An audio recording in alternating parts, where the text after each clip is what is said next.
Welcome to the Where Do Gays Retire podcast, where we help you in the LGBTQ plus community find a safe and affordable retirement place. Join Mark Goldstein as he interviews others who live in gay-friendly places around the globe. Learn about the climate, cost of living, healthcare, crime and safety, and more. Now, here's your host, Mark Goldstein.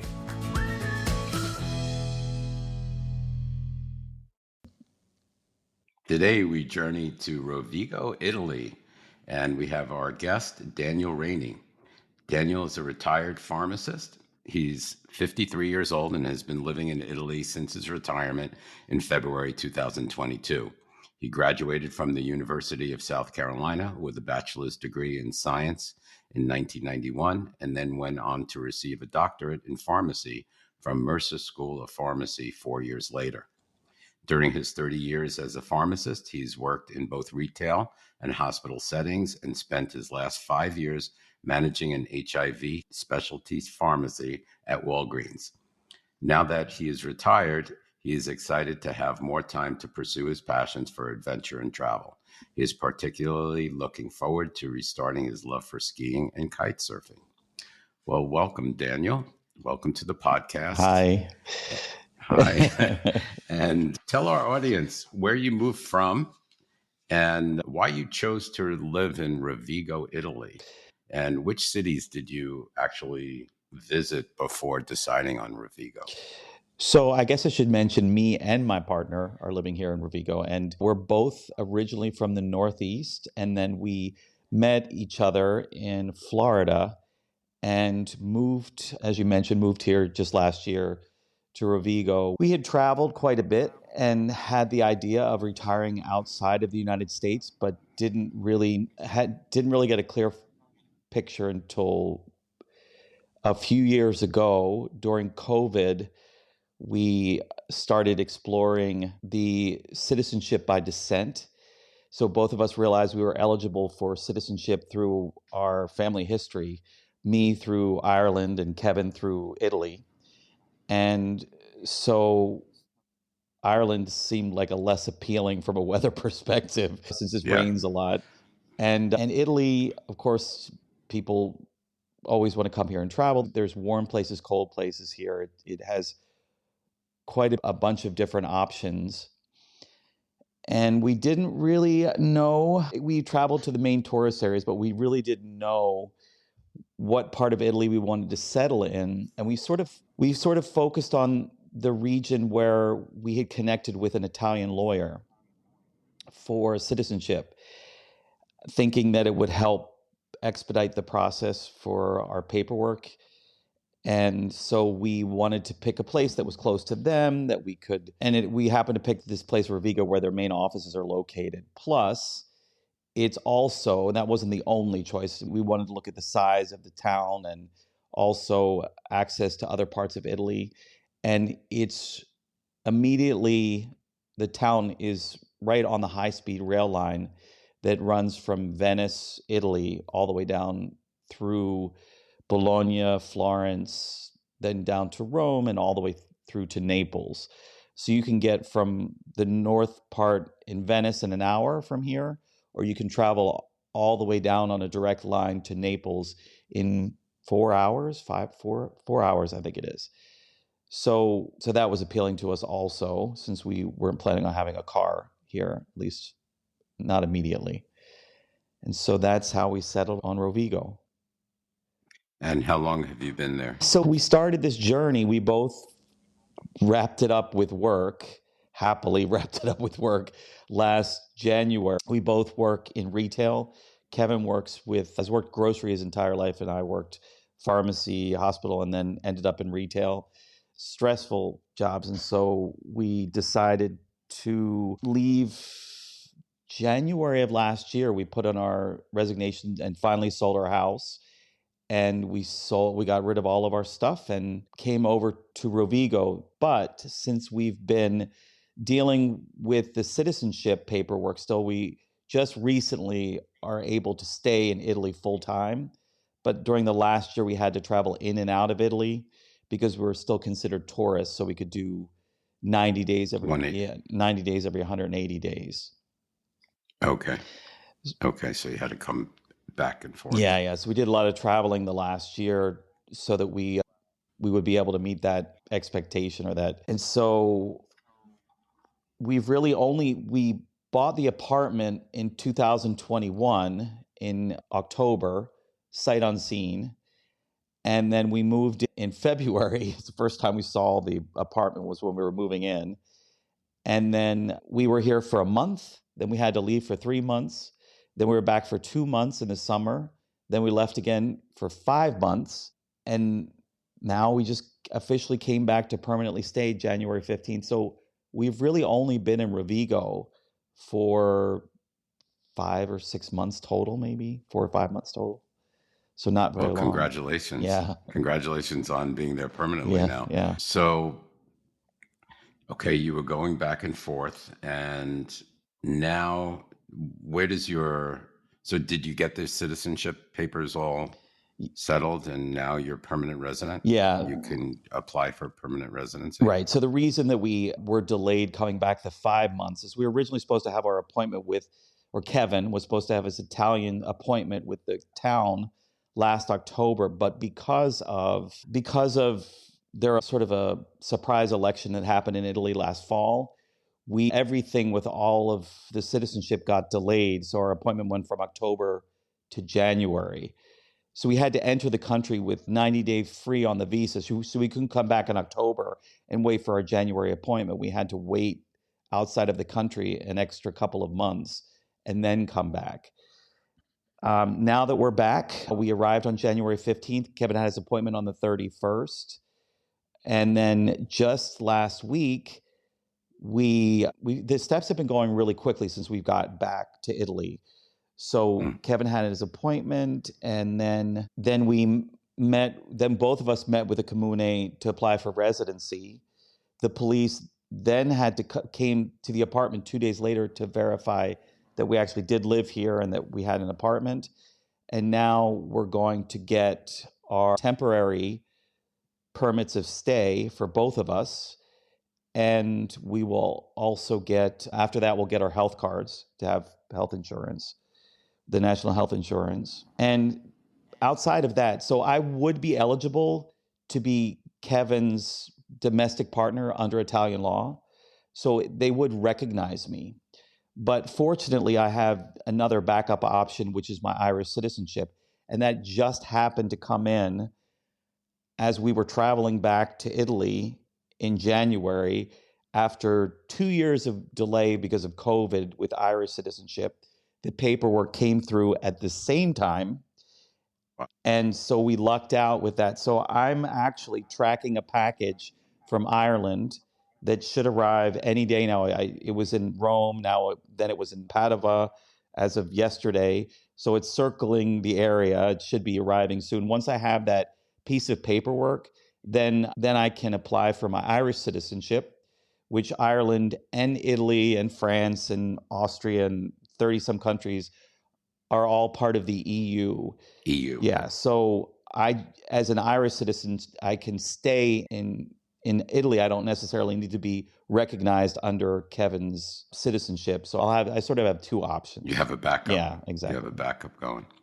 And did I hear correctly that you purchased your apartment? Yeah, we did. We purchased it October, November of 2021, and sight unseen. And actually, we got it through the same organization that we came across to do Kevin's citizenship. They actually have another department that does real estate, not just in Rovigo, but throughout Italy. So wherever we decided to settle, they would have helped us with both.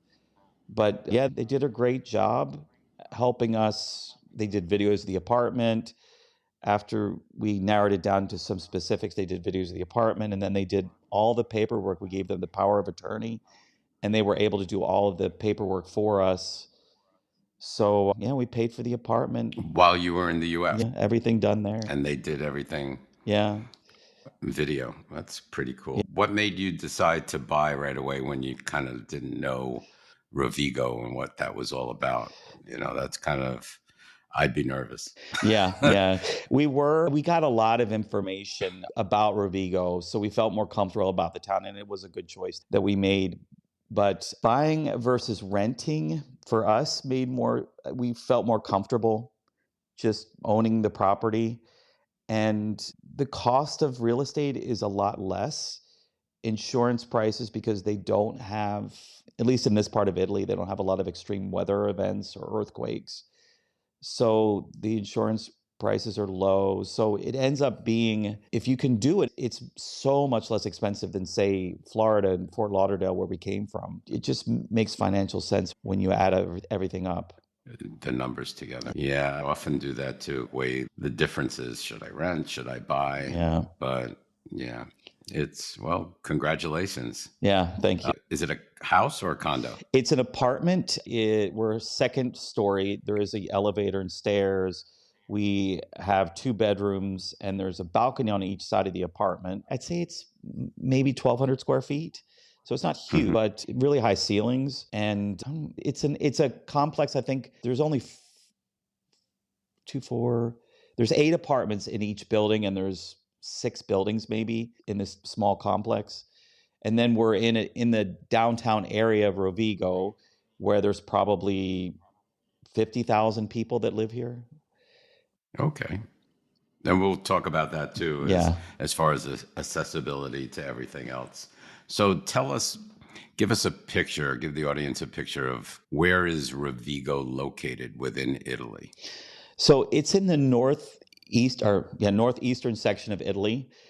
We're 30 miles from if you direct line to the coast, we're 30 miles from the coast. It's probably 100 miles to the northern border, 120 miles to the other side of Italy, the other sea coast of Italy. It's, like I mentioned, it's an hour to Venice and an hour to Bologna. And then where do you fly into? You could fly. The easiest way to access is to fly into Venice from here. Although when we flew into Rome, and then took the train up, which is about 3 hours. Okay. But Venice is only an hour.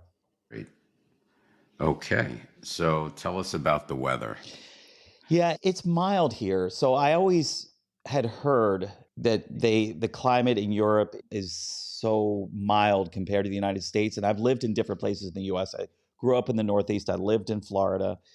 And I never really understood what that meant. We don't have high winds here. The summers are, I'd say, high 60s to high 80s in the summer average, although That's nice. It can get hot. In the worst parts of July and August, it's probably a little bit higher than that, but 86 to 66 in the summer and 35 to 55 in the wintertime. It's not bad. No, so we're in the coldest part of the winter right now. And if it's overcast, it's chilly, but if the sun does come out, it feels like a nice day because you don't have the wind here. Right. And right. We're low lying near the sea, and there is some fog. This town is known for having some fog, but it's not that often. I'd say in the wintertime, maybe 4 or 5 times a month, you get a heavy fog in the area, so it's not too bad. Sounds good. Sounds a lot better, a hell of a lot better than being in the Northeast right now. Yeah, and then when we lived in Florida, we had all the rain and the heat in the summertime. So people think that Florida is so wonderful as the Sunshine State, but it's pretty brutal in the summertime. Oh, it is, and it rains every day. That's why. Yeah, and I was. Yeah. But where from the Northeast are you originally from? Philadelphia. I'm from Philadelphia, and Kevin's from New Jersey, right outside of New York. Okay. Because I'm from New York, so New York City. Yeah, he's from. We're all from the same area. Bergenfield, which is, I don't know if you know where that is. Bergenfield, right outside. New Jersey. Yeah. Yep. All right. So, does Rovigo have a large expat community? Have you gotten the chance to meet any expats? Yeah. So we have through the lawyer, and then we actually there's the lawyer that is doing our citizenship and does real estate.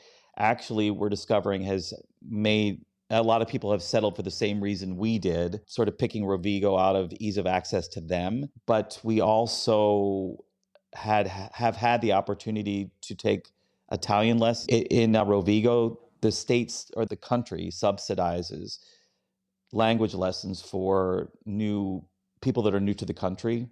So we can take group lessons with other people that have immigrated to Italy. So through those classes, we've met some people that also are in Rovigo as expats from the United States and gotten on a chat group, finding out different things that they're talking about and with their citizenship and problems that we're running into. So there's a decent community. I was surprised. There's a fairly large community of expats here. Yeah.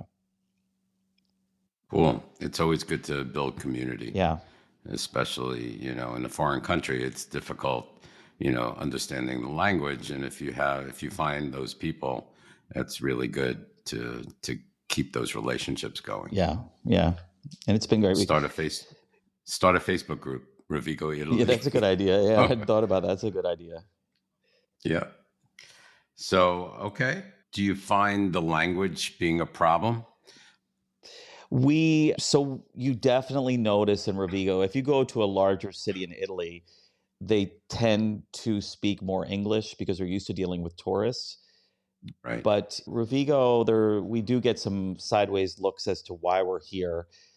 And I would say that you say 40, 50, 60% of your interactions in a large city, you'd get by with English. But here, I'd say 10 Not so to much. 20%. So it is a struggle. But Italian people are very patient. I'd say that's true of most European people because there's so many languages spoken everywhere. And Right. they're pretty patient with. Just today, we were in the grocery store, and Kevin is fearless when it comes to tackling situations with language issues. So he was looking for something in one of the aisles and was trying to find it, and just pulls out his Google Translate, and the lady was standing right next to him, waiting for him to type it out. And there really is not. I can't think of a situation where someone's gotten frustrated or disappointed with us because we didn't speak the language, and we are learning. So That yeah, helps. we're making an effort, but still, I mean, there's a lot of situations where you just don't know the words. So Right. it hasn't. I mean, it's been a problem to take extra steps, but if you have the patience, as they always seem to, then it's not been a problem. Right. Everything's a little bit slower also, I Yeah. believe, in Europe on itself. Yeah, but we're retired, So, so we could take it slow. That's right. Right. Exactly.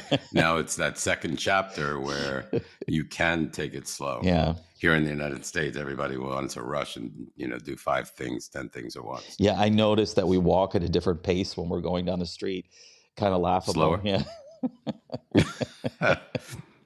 Yeah, here well, you know what? Another good thing, you walk down the street there, you probably don't look over your shoulder Yeah. as much as you do here. It's very safe here, extremely. And we'll talk about Yeah. that as well. So, okay. So I'm picturing Rovigo as a smaller town, even though the population you said was 50,000 Yeah. approximately. I think that I looked it up. It's about 50,000.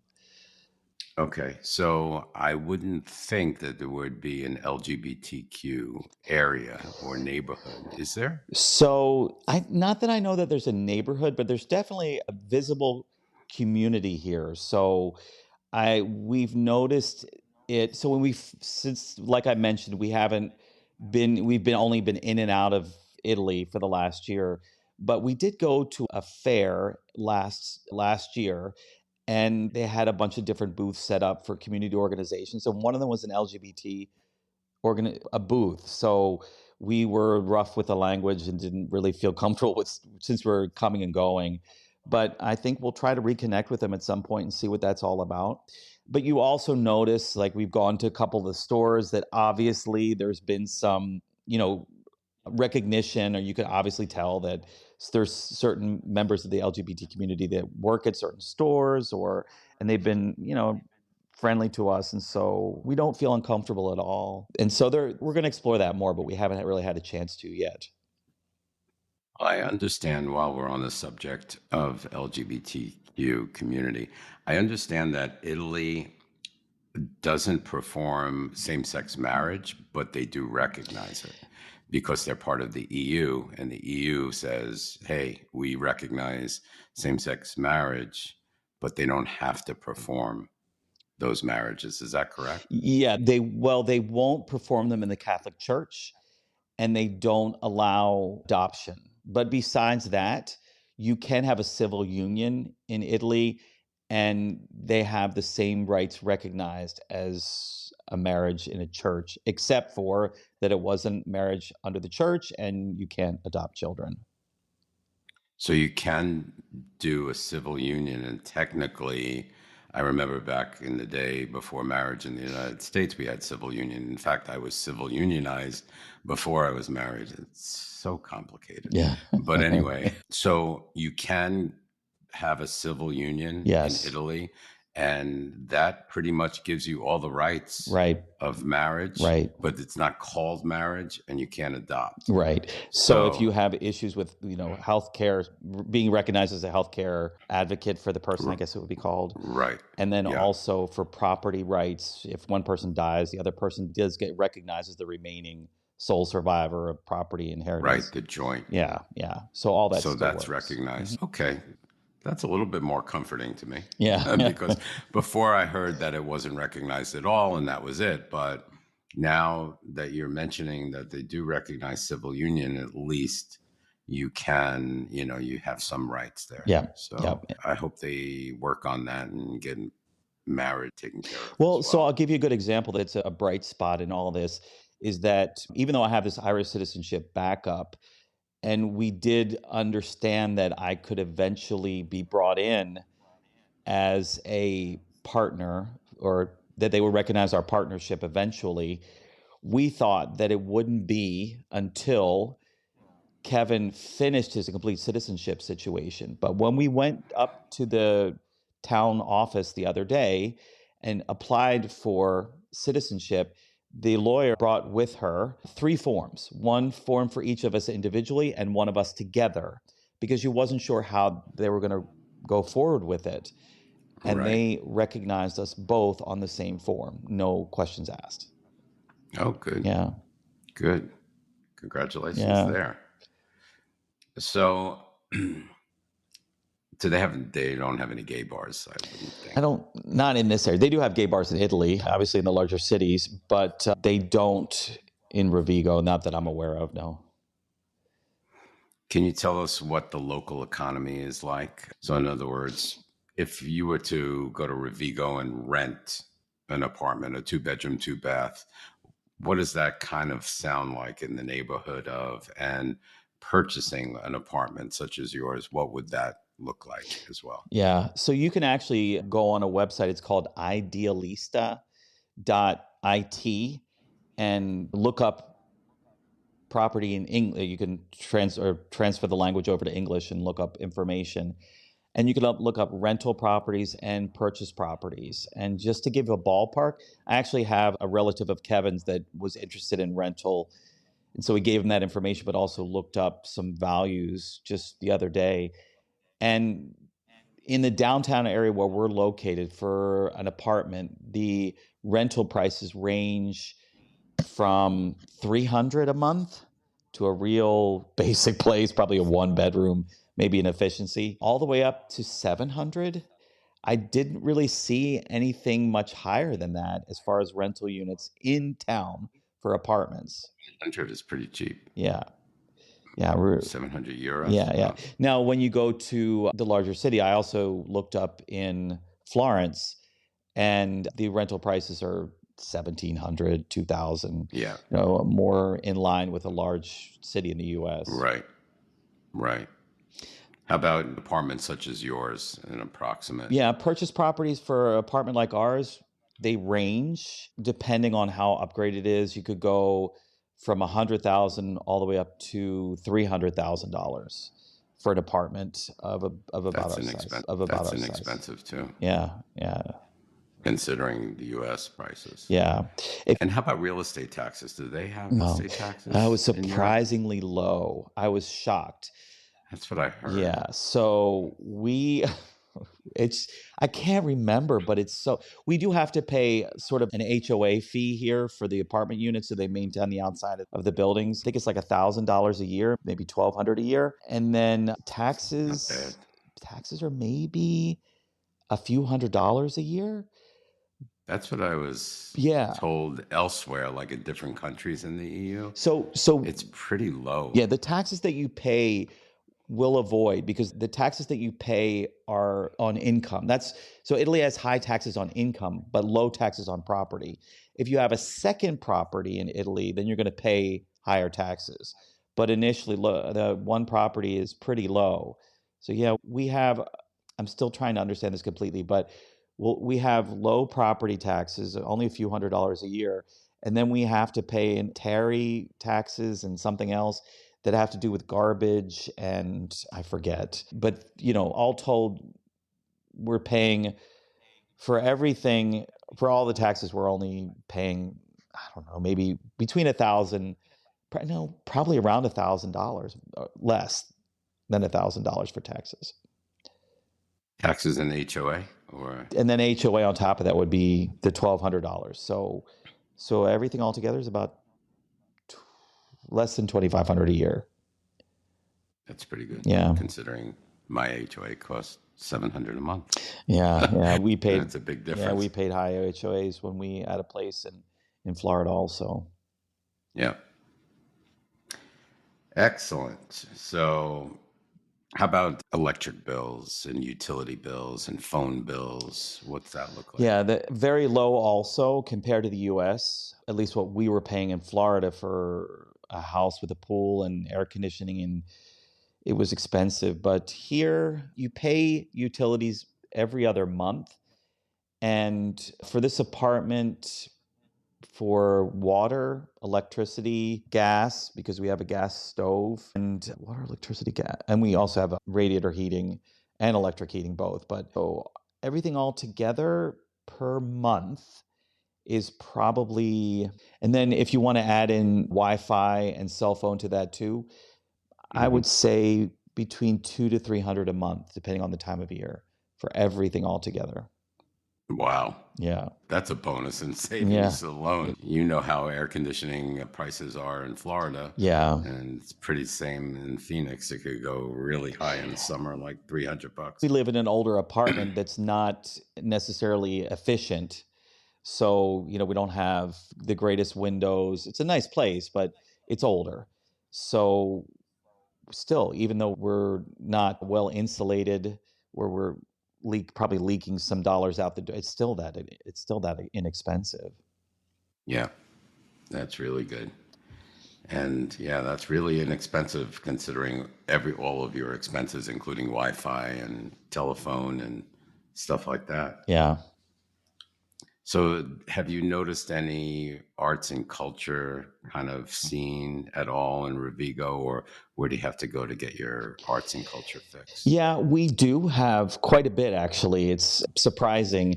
Every town in Italy sort of has its own focus on food, on culture. And so here in Rovigo, I don't know what specific food would be specific to Rovigo, but this town is known as a town for school of music.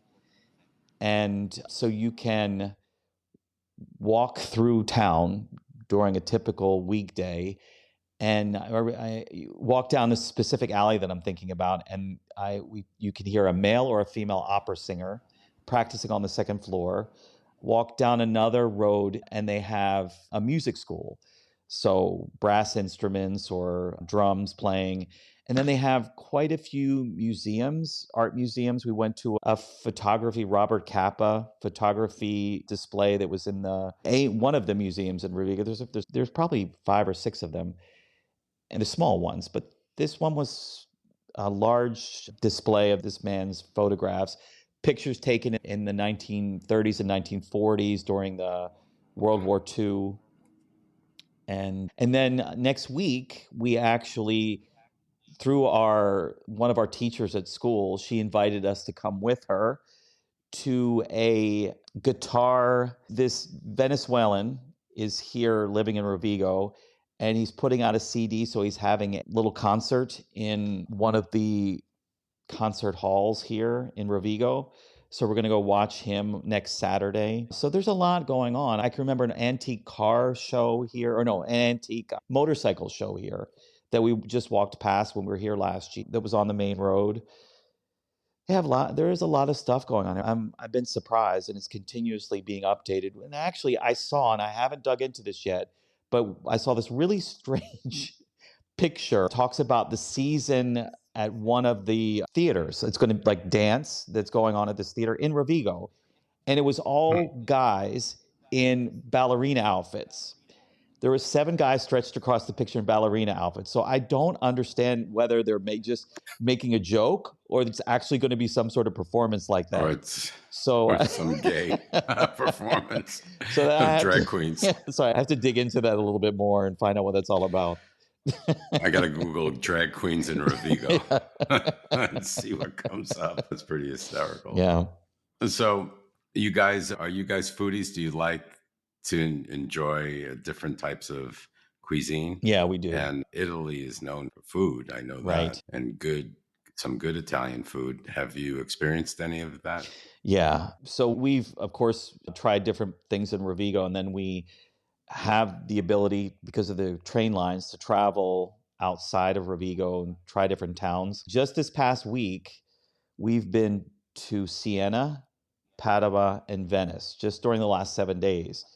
And Wow. each town has its own, like we went to Siena and tried the Pici, it's Pici, just pronounce it Pici, pasta. And for lunch, we went down there for lunch. We had peachy pasta, and then I always wanted to try the panforte, which is almost like a spicy fruit cake. It's a thick pie that you cut into. It's just like a really thick fruit cake. And so tried that. It's just something that they make there that they don't really make in a lot of in that they make in the Siena area. This is known for its seafood and different types of pasta, and Padua's close to Venice, similar kind of things. And in Rovigo here, we have some great restaurants. Every single little town in Italy seems to have a, because I've looked on the map as we're going down the train line, and I'll see the name of a town, and I'll look up and see, and they have this restaurant that in the middle of some tiny town of a few thousand people, they'll have a really nice restaurant. Every town seems to have at least 2 or 3. And here in Rovigo, we probably have 10 or 15 nice restaurants. There's plenty of pizza places, but nice restaurants also. We have a decent number here. There's one restaurant that's right up the street from us that we've been to a few times. It's not doesn't have a Michelin star, but it's Michelin recommended. And it's not super expensive, but they have great local cuisine. So we've gone up there, I think, 3 times over the last year, and it's just walking distance. And enjoyed You the have food your there. choice. Yeah, yeah. I thought pizza was invented in the U.S. I think It supposedly, was, right? I don't know, but they're very proud of their pizza in certain parts of Italy, and it is different. Like you have Neapolitan pizza or yeah, Rome pizza. They're very different than the U.S. versions of pizza. We have a pizza place up the street from us that unfortunately, is walking distance. And in Italy, you get an individual pizza for each person. So you get like a 10-inch pie. They're thin Wow. crust though. So you get a Right. 10-inch pie. They have no joke, probably 30 different varieties of pizza. They put pumpkin on it, the Wow. pepperoni, different things, and then different combinations of things. And the pizzas for those personal pizzas cost per pizza between $5 and $7. So really inexpensive. It's not bad. No, so we both get a pizza of our own for, $10 to $15, depending on what you have put on it. Do you find cost of food is lower? Yeah, yeah. And the quality is better with the food. So Kevin is working. Do you have markets? We have markets. We have groceries just like the US. And then we have markets. So in town, there's smaller grocery stores, and there are Mhm. lots of markets where they just specialize in providing local produce, local seafood, or local meats. And then if you go outside of town, there's the larger grocery stores that are similar to the ones that they have in the US. Since we're in town, we tend to focus on the smaller markets, and you get only what's in season there. So you can get artichokes now, but you won't be able to get them in a couple months. Whereas in the US, if you go to Publix, which Kevin has worked in grocery all his life, you always get artichokes. but the Yeah. flavor of an artichoke or a tomato off season or shipped or held in cold storage is not the same as it is if you get it Same. fresh. Yeah. It's the same with fruits too. Like you can buy strawberries any time of the year, but they taste like nothing. Yeah. They're not sweet, stuff like that. So yeah. And are all the markets and is everything self-sufficient? Like, can you walk basically to the market, to the bank, to the any kind of store, to a doctor, to a pharmacy, Yeah. stuff like that? Can you walk everywhere? Everything for us is within a 10-minute walk. So we did go to the larger grocery store this morning to pick up some things because the markets that we go to aren't open on Sundays. So we did walk out to the grocery to get some items, and that took us 20 minutes. But, we've gone to the vet for Theo. I have a dentist in the area, our lawyer, the markets, the cell phone place that got our Wi-Fi set up and our cell phone set up. It's all I'd say within five minutes, maybe 10. So you don't need a car, No, correct? really don't. The train station is the opposite side of town, and that takes us 15 minutes to walk there. But That's not bad. no, it's not bad. We're planning on getting bikes. So with this apartment, we have a big storage area on the top floor. It's a walk-in unit. And then we also have a garage on the bottom floor to keep bikes. And you could squeeze a car in there maybe, but we can store stuff down there. So we'll keep our bikes down there. But we haven't done it yet. We're going to, I think, buy bikes soon to make it a little bit easier to get around. A little bit easier. Yeah. You need, something to drive back with a little basket on your bike from the grocery. We're going to get one of those that you pull behind you, those carts. Granny carts. Yeah, that you can put like kids or dog in, and put the groceries in there. It's like a wagon. Yeah. So we'll get one of those. Cool. That's another thing I love about Europe is mostly all places you can walk to, depending upon where you are. And everything is, you don't need a car. You have the rail, you have high-speed rail, you have local rail. So as we get older, I've thought about how things might be different. If one of us ended up having mobility issues, we may have to change our situation. And we are thinking about the potential of eventually moving to a place where we have more yard space. We're thinking about all that stuff. But at this point, as we get settled in Italy and sort of understand what our needs and wants are, we'll stay here. It's a good start. Yeah. Perfect. Is there, so Rovigo has a train station?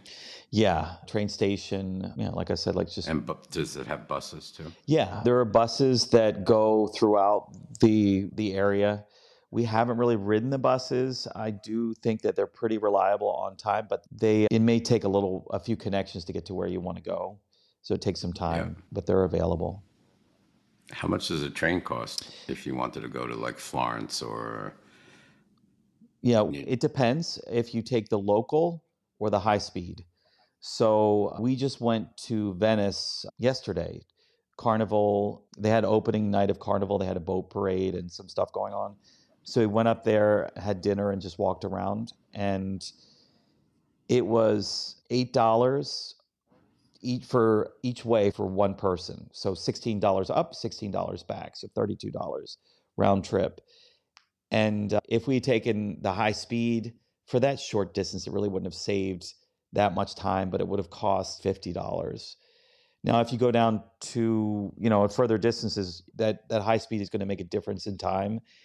And it can cost quite a bit more. So maybe you spend $30 if you take the local to Florence, but it takes you a couple hours. But if you take the high speed, it'll take you an hour and 20 minutes and cost you twice as much. So you just have to weigh it out each trip. It depends what you want to do. If you have the time, and if you're retired, you have the time. Yeah, exactly. So it's like, what do I need to rush? Yeah. But I understand. The more time you have without traveling, the more time you have at that place. Yeah. So, and you just did a day trip, right? Yeah, we did a day trip. So the past week we did a day trip to Siena, which was 3 hours each way. We did a day trip to Padua, which was 30 minutes each way, and we did an evening trip to Venice, which was an hour each way. Okay. Well, Venice was pretty cool. Yeah. Hour. Can't beat that. Yeah, yeah. So, is there any crime? Have you seen any crime? Or There is crime in Italy for sure, and it generally happens in larger cities. But in Rovigo, I can honestly say I haven't seen any issues. You have to be cautious whenever there's a festival or a large event, or if you're crowds? if you're near the train station. That seems to be where Pickpockets. pickpockets and hustlers will show up, but not where you're going to get mugged or violently attacked. But you just have to be careful. And there's always these hustles that happen a lot in Europe where they'll they'll push something on you, try to make you feel guilty, and won't leave you alone till you give them some money. That's about the worst crime that I've seen. I do know that does get worse than that. If you go the further south in Italy you go, the riskier it can be. There's more stuff that goes on. But in this part of Italy, not at all. We got back on the train last night from Venice. We're walking through a well-lit town, passed by a few people, walking around the city for whatever reason. It was Saturday night. And, there wasn't anybody harassing us or approaching us, or we've never felt uncomfortable here.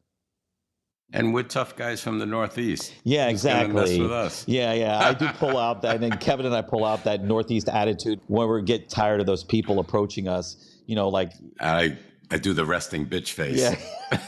Well, and they're like, whoa. We had some guy come up to us and try to push some stuff on us when we were up in Padua a couple days ago, and you just, no, absolutely not. We're not interested. You just give them attitude, and they just walk away. Yeah.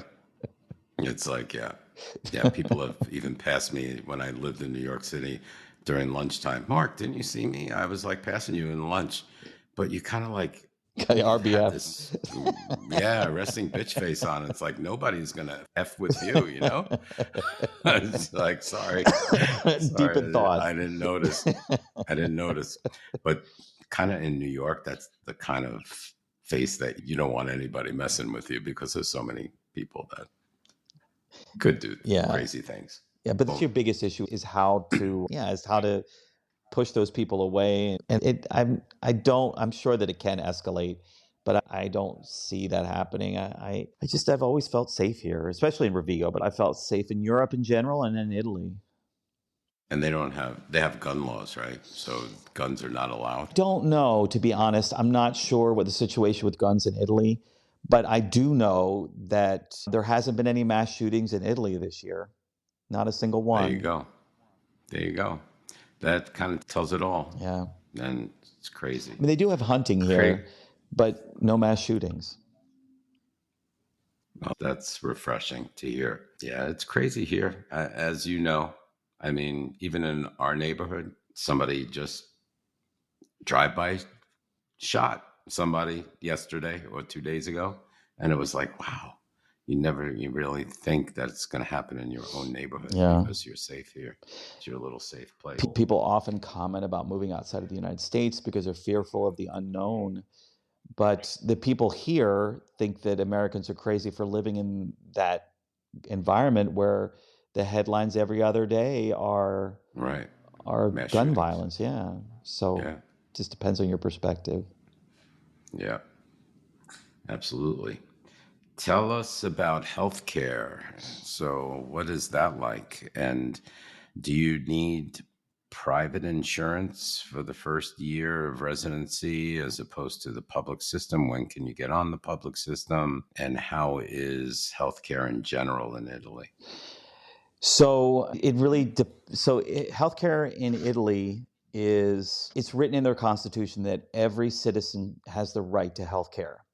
And also that as a tourist, even if you don't have a residency here in Italy, if you were in a car accident, you get taken to the emergency room, you're not going to end up with a bill because they'll take care of you free of cost to get you patched up and then send you on your way. They're not going to take care of you for the rest of your life, but they will make sure that you're well taken care of. What we've experienced as we've slowly, we don't even have full access to healthcare yet, coming very soon. But what we've noticed is that accessing healthcare in Italy for a non-resident is very difficult. I did have to get some dental work done last fall, and I was able to get it through a dentist and pay privately, so I was able to do that. But to see a doctor, you have to go through the emergency room if you need something taken care of urgently. If you want to make an appointment with a local doctor, that's generally reserved only for people that have the national health care. If you go to the pharmacy, you need medication, say like I needed my cholesterol medication or Kevin needed some heart medication, we can go there and pay for the medication. And as a pharmacist, I can tell you that the costs are lower, even paying cash. Now, once we get into the healthcare and we've done our research and understand what this will mean for us, is that we will get access to good healthcare, comparable, if not better than the US on lots of different measures. But it's going to be difficult for us to navigate it first. We're going to have to understand how to set appointments and how that works.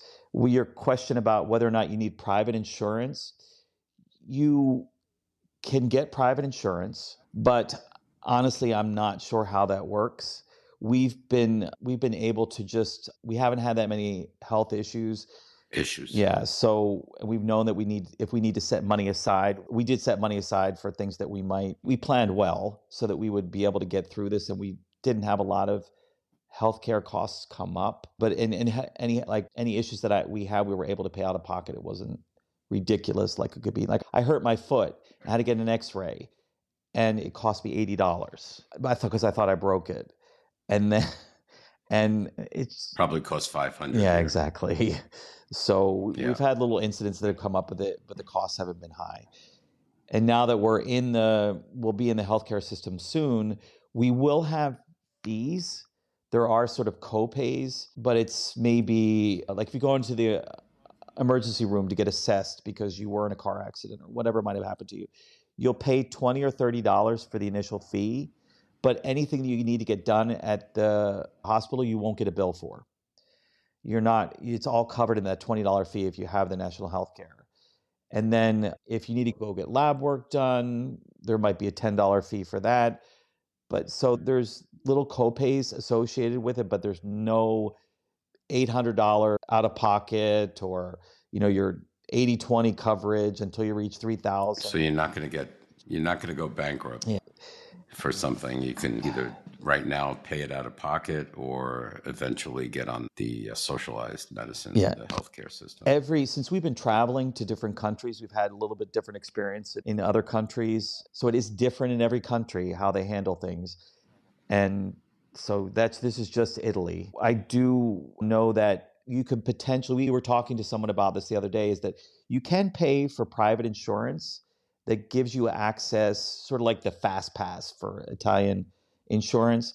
You could pay a couple $1,000s extra for this insurance per year, and it gives you additional access, faster access to doctors. Quicker. Yeah. So when you make appointments in the Italian healthcare system, you can do it traditionally, or you can do it during the time that the doctor has set aside for private time. So there's a higher fee for that, but it sort of gets you an earlier appointment. But in this part of Italy, the healthcare is so efficient that if we paid that $2,000 a year, the times that we would come up where we would need to use that fast pass wouldn't be worth the extra cost. You can pay per visit for the fast pass, or you can pay per year for a fast pass. So we're just going to plan on, if it comes up, we need to expedite a visit. We'll pay $70 more maybe for that additional visit and just deal with it then. So if we have to wait for a few weeks for a lab and it's not that important, then we'll wait a few weeks. But if it's something that we want to see a doctor right away because get the results. Yeah, we're concerned about it, then we could get the fast pass. They do prioritize healthcare. It's not like they put everybody in a line. If you have a serious condition and you need to be seen right away, they'll put you at the head of the line. Right. If you have something threatening. Yeah. They're not going to say, okay, you have a 5-month wait. No, the healthcare here is very, very good. Yeah, that's what I understand. Pretty much all of Europe, it's pretty good. Yeah. Well, certain places better than others. Yeah, I even think the south of Italy versus the north of Italy, the south of Italy is not as good. I mean, this is by admission of people that live here in Italy. It's just not as good as northern Italy. Wonder why that is. I don't know. I think they don't have the number of doctors they need per person, and it's just not as accessible. I'm not sure exactly why, but it's more chaos down there than it is in the north. Understood. Okay. So do they have enough hospitals in Rovigo, or do you have to go outside of Rovigo Yeah, to get a... there's one big hospital in Rovigo. It's very huge. For 50,000 people, it's it looks like a huge city hospital. We've actually gone there before just to see, and it's huge. I think that's the only one in Rovigo. But again, we've been talking to Italians, trying to understand the healthcare system more. If somebody told us, "Oh, I've got a really good doctor for you to see for this issue in Venice," it's still in the Veneto region. So we can go onto the website and request an appointment, use our health card, our health identification number. We can request an appointment at that other doctor's office. It doesn't have to be, it's not like an HMO or you're limited to doctors in a certain area. Right. You can go throughout the Veneto region, which is a large area. It stretches, I don't know how many miles, but it's big. There's probably 20 or 30 regions, or not regions. Yeah. I don't know how many regions in Italy, I should know, but it's a large region in Italy, Veneto region. Okay. So you have one big hospital there, which is good in case of an emergency comes up. So yeah. And plenty of doctors that's important. and dentists throughout the area. What will happen is we'll get assigned to a doctor, and then he'll triage us out to help us find the doctors that we need. Do you need a translator? A situation like that, a hospital? It's going to depend. I think when I went to the dentist, the receptionist spoke English, and the dentist spoke some, and the rest of the staff didn't. It'll just depend from office to office. Yep. Gotcha. All right. What do you wish that was in Rovigo that you don't have that you might have had somewhere else? So I miss, there's two things that I miss, or that there's one thing I miss and another thing that we both miss. I miss Snyder's hard pretzels. You can't find the box of pretzels, Snyder's pretzels, so you can get the big fist-sized pretzels that are hard. You can't, first of all, you can't find decent pretzels here. That's just not an Italian thing. They have some slim little stick pretzels, but that's it. And so I miss those. We both miss going to the movies. You can go to the movies in Italy, but in Italian. Italian. They do have, my understanding is that if you go to some of the larger towns, will have movies in the original language on certain days. So we're going to try to figure that out. But we went to go see Jurassic Park last year. And we'd spent some time in Croatia last year, and everything in Croatia, they keep in the original language. But here in Italy, because it's a big enough population, I guess, they translate. It's dubbed. Yeah. So it's dubbed. Yeah. So we went to go see Jurassic Park, and we're both sitting there going, "Oh my gosh." Oh my God. I would do the same. Yeah. Maybe you can find a movie theater that does do it in the original language, and then they have like subtitles in Italian. Yeah, I know they exist, but our language teacher told us that they do exist. We don't look it up, so we'll figure that out. You might have to go to Venice. Yeah. For that. So every time I go into the supermarket and see Snyder's pretzels, I'm going to think of you. If it was fast enough, I'd ship you a couple of. The problem is if you ship, because friends have said that, if you send me a package with Snyder's pretzels, it's going to be a huge fee to send them over here. And then when they come into Italy, they charge you an import tax. So God. I probably end up paying $30 or $40 to accept the package on top of what you had to do to ship it. Do they have Amazon Italy? Yeah, and we looked up pretzels, and they really don't have any that are available. Kevin looked up, they had some pretzels with peanut butter inside 46 Oh, yum. for a big container, the kind of Costco sized container was all they had. And they only Yeah. sold 2, and they were $46 per container. So it was $90, Oh my $92 per God. container. Not worth it. Probably because they're shipping them in from somewhere and then selling them. Yeah. You know what? Open up a pretzel place. Kevin actually, he's so good. He actually has been trying to figure out how to make hard pretzels. So he had his first run through yesterday or this morning. And That is so sweet. yeah, he's a good guy. So he made those for me. So we're going to try another round of. They're really good, but it was like a hard soft pretzel rather than a hard pretzel. So we'll see. Yeah, I'm good. Next time I see Snyder pretzels, I'm definitely going to think of you. So we went over the visa program and what you're going through. Do you know if Italy has a golden visa program where you can actually purchase property like $500,000, let's say, and once you do that, you become a resident? Do they have something like that? What they have as far as a golden visa, from what I understand, I don't think that you're able to do property, but you're able to do investments. Investments. So $250,000 or $500,000 investment. You could do a $250,000 investment in a startup company, Italian startup company, which is risky.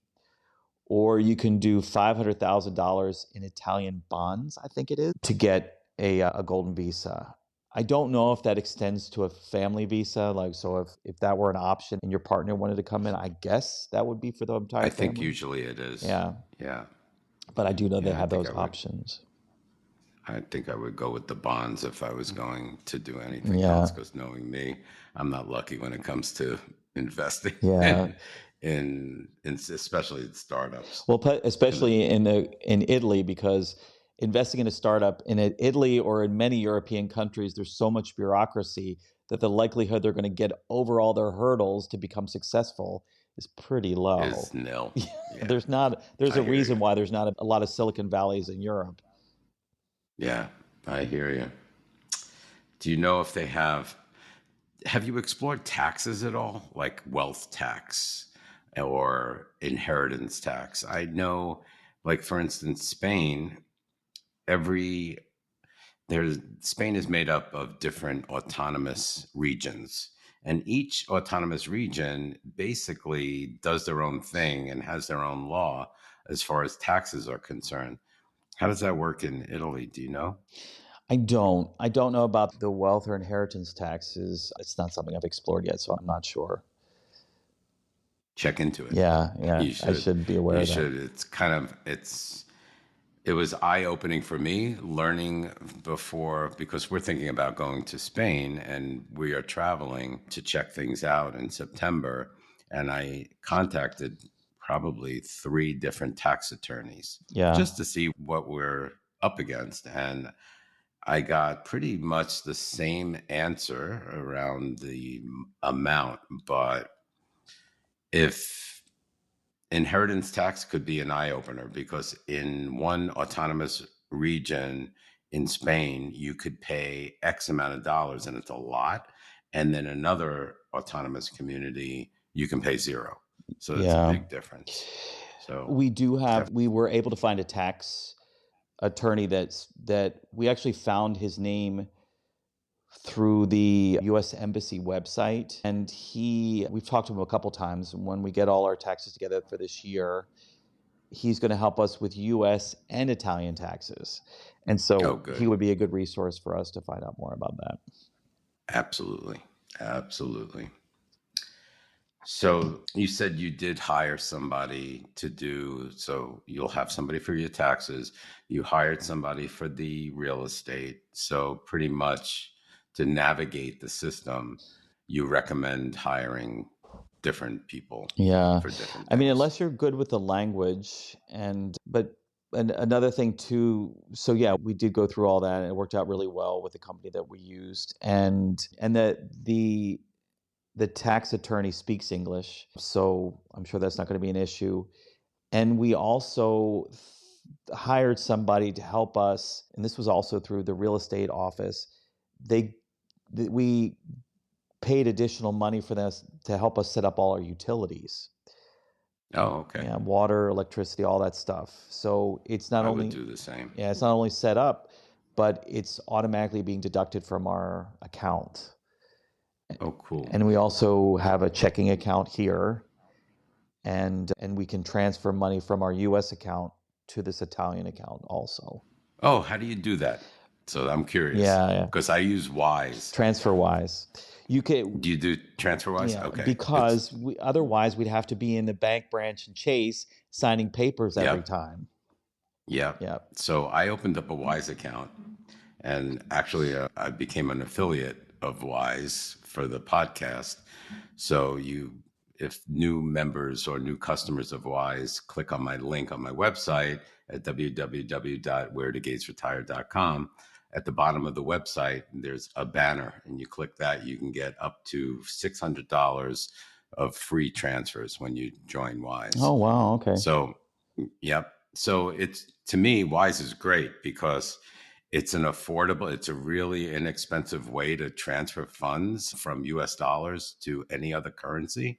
And I don't know if you have, but I think you have to purchase the debit card, but I have the debit card. So you could actually use the Wise debit card in any currency. So if I was in Italy and I had Italian, I don't know what the currency is in Italy. It's a euro.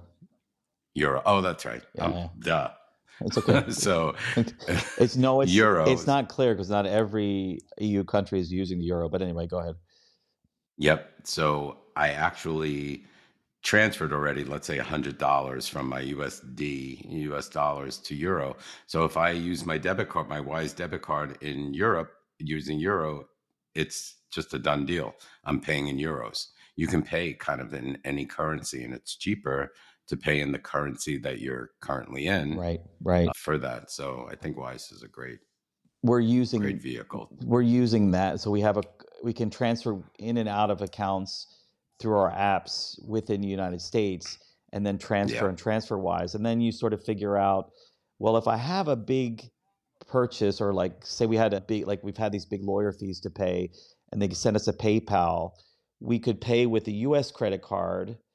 And you sort of have to do the math to see, okay, well, I'm using this card, it doesn't have a fee. And then what's the exchange, and what's the TransferWise fee? And so you have to figure it all out. Figure it out. Yeah.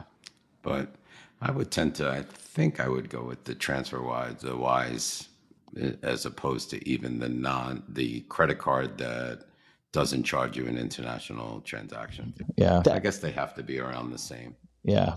But yeah, we've done it quite a few times with TransferWise, and it takes a few days, but it works out just fine.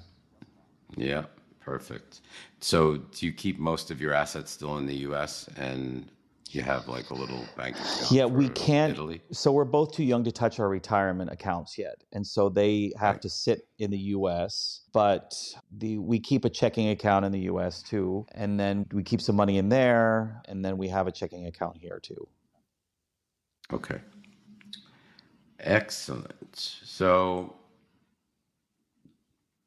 in living there, are there any cons besides pretzels? The negative side of being in Rovigo, I'd be hard pressed to tell you what that would be. I think the negative during the last year for us has been, it's an adjustment. It's definitely an adjustment, whether you move from state to state in the US, which we've done, both done, or you're moving here to Italy, it's an adjustment.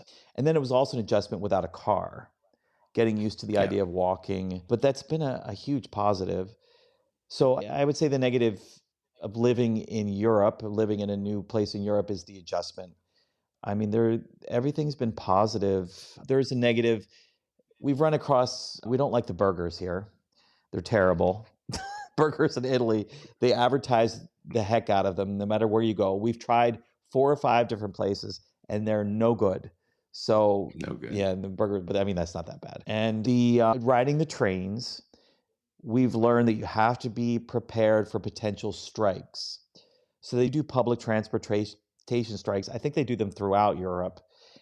Yeah. And we found a website that outlines what's going on in strikes, whether they're regional, national, whether they're airlines, trains, or buses. Yeah. And so we've learned because we got caught 3 times during the last year in a situation where we've got caught in the middle of a strike and the system just stops. But they're required to notify before it happens. So you can go on a website and see what scheduled strikes are. And so you just make sure you're not riding the train that day. And so we've been checking that, not any problems anymore. But that can be a negative. Something to get used to. Yeah, something to get used to for sure. So what would you say to our audience if they're thinking about moving to Italy and moving to Rovigo to be your neighbor? Yeah. Bring pretzels. Yeah, pretzels for sure. I think that Rovigo is a safe, culturally rich town with great fresh local food and easy access to the rest of the country. I feel very comfortable as a gay couple. We feel very comfortable. If you are coming here for high, excitement, you can find in Italy. If you want to go where there's, a party atmosphere, that's not here in Rovigo. It's very calm and quiet, and there's lots of family. Yeah, there's lots of social interaction. People every night, 7 nights a week, are walking. They do the passeggiata, which is walking the streets. That's a common thing in Europe, no matter where you go, whether it's Spain or Italy or Croatia. People like to get out at night and and enjoy the outside. And that's something that you would definitely, that if that's something that appeals to you, then this is the right town for you. Excellent. Very good. Well, thank you so much for being a guest, Daniel. It's been a pleasure talking to you, and best of luck to you and Kevin, and your partner. Yeah. And Kevin, in Rovigo. And keep us updated. Definitely. I'd love to hear, what's going on with you. If we're friends on Facebook, just drop me a PM one of these days. Okay. Okay. All right. Well, thank you, sir. And we'll talk soon. All right. Thanks again for your time, and thanks from both Kevin and I. Thank you. Bye-bye. Bye-bye. Thank you for listening to the Where Do Gays Retire podcast. If you enjoyed today's episode, please subscribe to our podcast and consider making a donation by clicking the coffee cup on any page at www.wheredogaysretire.com. Each cup of coffee that you buy costs $5 and goes towards helping us continue the podcast. Thank you for your continued support.